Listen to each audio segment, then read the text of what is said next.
The peace of living alone has become extremely addictive.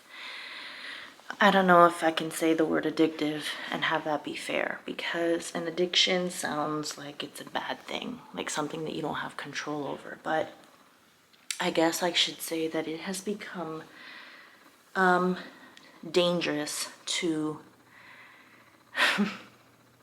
my social life, I guess, or the future for me and someone potentially having something, because I have lived alone multiple times and gone back to living with someone and gone back to living alone and gone back to living with someone. And most of the times that I've lived alone, I was not happy about it. I felt sad, I felt depressed, I felt blue. But something has happened in the last couple of years, and it was a slow transition. It was a slow process.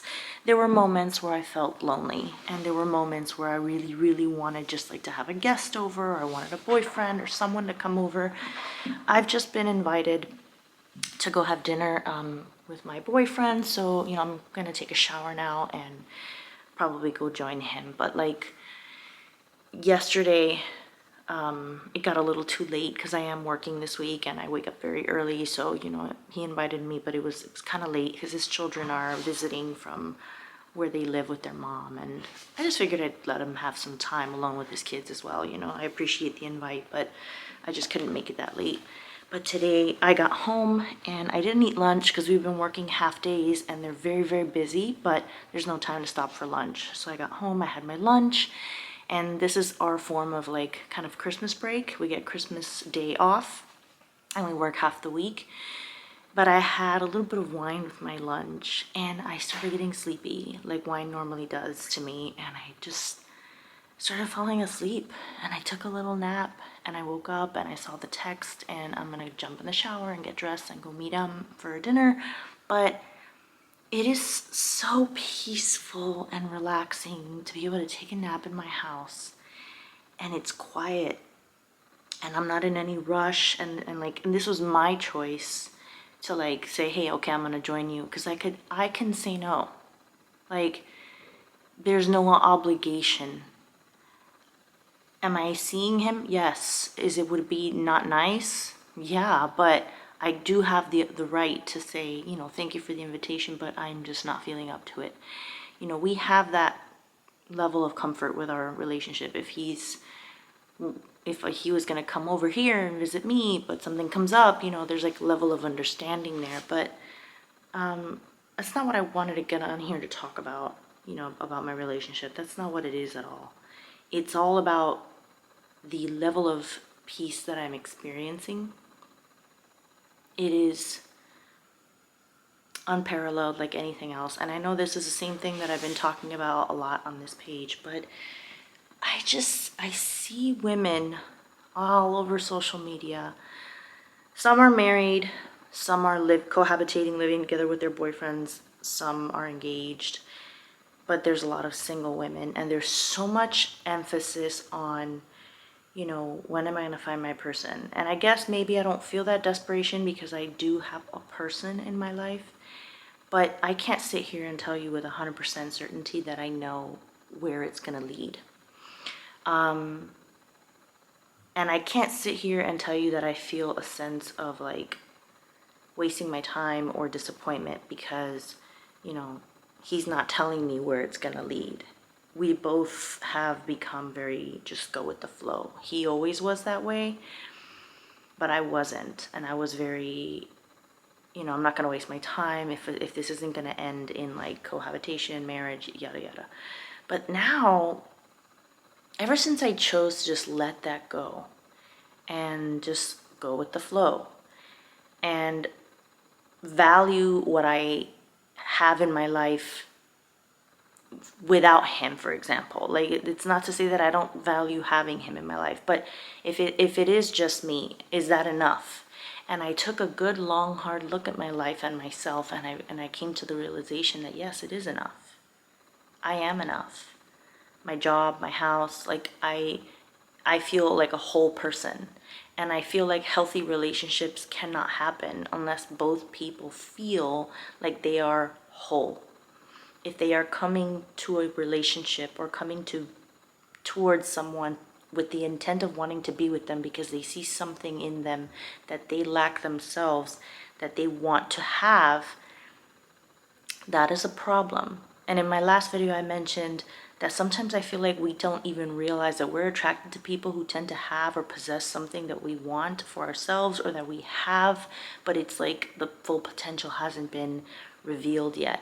And what I meant by that is that I've noticed that pattern, at least for me in my life, because the father of my children had this very outgoing, confident, almost cocky and arrogant, so confident type of personality, and I didn't have it. But over time, I developed my own level of confidence, and it just came from, I guess, going back to school and graduating, and I graduated with great grades. I graduated with highest honors and getting a job right away, and just becoming independent and becoming a homeowner, and achieving all these things really helped my confidence. But I was lacking peace in my life because my marriage and my relationship with him was so tumultuous.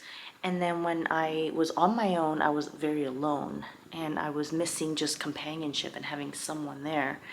I didn't have a cat at the time, and I had my daughters 50% of the time. So the other 50% I was alone. And when I met my current boyfriend, the immediate feeling that I got was peace, because he is a very calm person with a very calm demeanor, easy to talk to, and I just felt very peaceful being around him. So that was the first time that I felt that in a very long time, because even some of my family members can stir up feelings of anxiety or stress. But just sitting down and just talking with him just felt very easy and natural. And I guess that's what I sought. That's what I was seeking, not even consciously aware of it. What I was looking for was peace within myself, and I found it by experiencing it around him. And it's been 2 years. Today makes 2 years since our first date, and there's still a good level of peace. And now that I have it in my life, I'm not seeking it anymore because it has permeated into my world.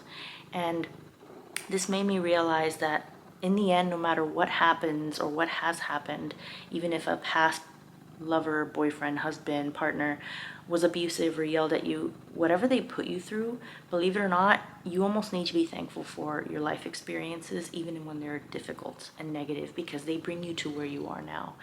And I guess I did get a lot of my confidence from going back to school and achieving my goals, but I wouldn't have had even the determination or the will or the desire to do any of that if I hadn't found myself in the difficult position that I was in being with that man. So I'm thankful for that, because it made me the woman that I am today. And I'm thankful for, my boyfriend now, because his peace has worked its way into me and into my life. And I don't feel any interest or desire to seek something else or something new in someone else. I feel like that was the last puzzle piece, at least that I can tell, in my life, is that I needed my peace.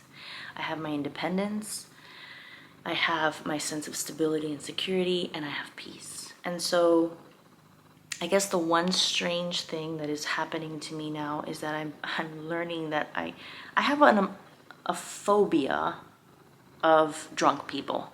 Like, my ex-husband used to drink heavily, and there were moments where he got really drunk, and just the unpredictability of what people will do or what they will say, or their aggression or their sickness, or what could occur when they're severely drunk, really makes me nervous. And while my boyfriend is a wonderful man, he too drinks sometimes. Has he ever done anything crazy? No. Does he ever behave out of control, out of hand? No. Has he ever had a DUI or even an accident or a ticket? No. So he is responsible, but I still carry that fear. And that's something that I need to get over, because I think that is part of the reason why I have fears now with having anybody live with me. Now I have this fear of losing the peace that I have obtained, right? And it's ironic because the person that I might cohabitate with someday is a person who, you know, has brought peace into my life, but we have had our arguments, and he has been sometimes a source of distress. But that's with any couple. Every and any couple will fight and have their issues. But I don't want to make this video too long. We're already on 10 minutes and I'm going to wrap it up. But my point is, maybe it's okay. This is part of my journey. This is where I'm at right now, and it will change too. But right now, currently, in this time, I don't want anyone living with me.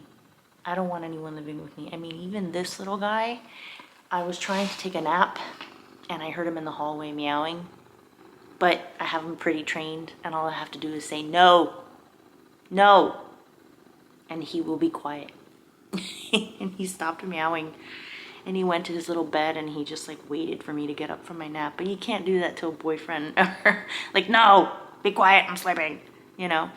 So I'm just not ready for it. I'm enjoying it so much. And if you're currently living alone, feeling sad, feeling depressed, wishing you had a life partner, I mean, take your time, go on dates, meet people, try to establish friendships.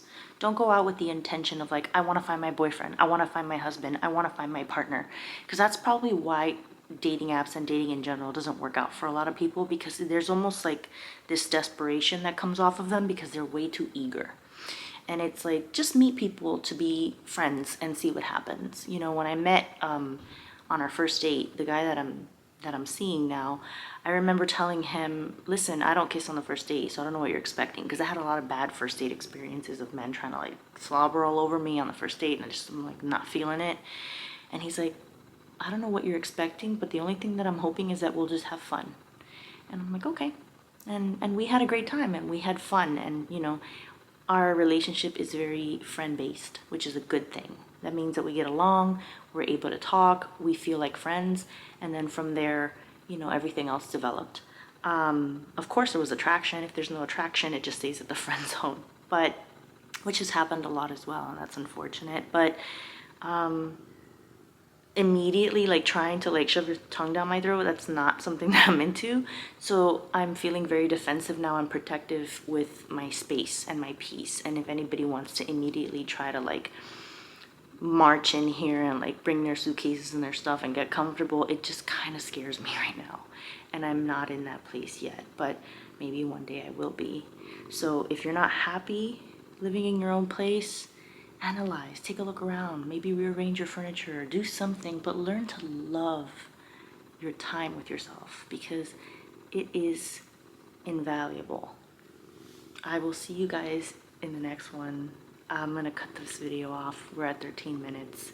This was an impromptu, unexpected, and I may not even post it the day that I'm filming it. When I have thoughts, I just want to come on here and talk to you guys about it. So if you like my content, please hit the like button, please subscribe, and hit the notification bell so you're notified anytime that I post. And I will see you guys in the next one.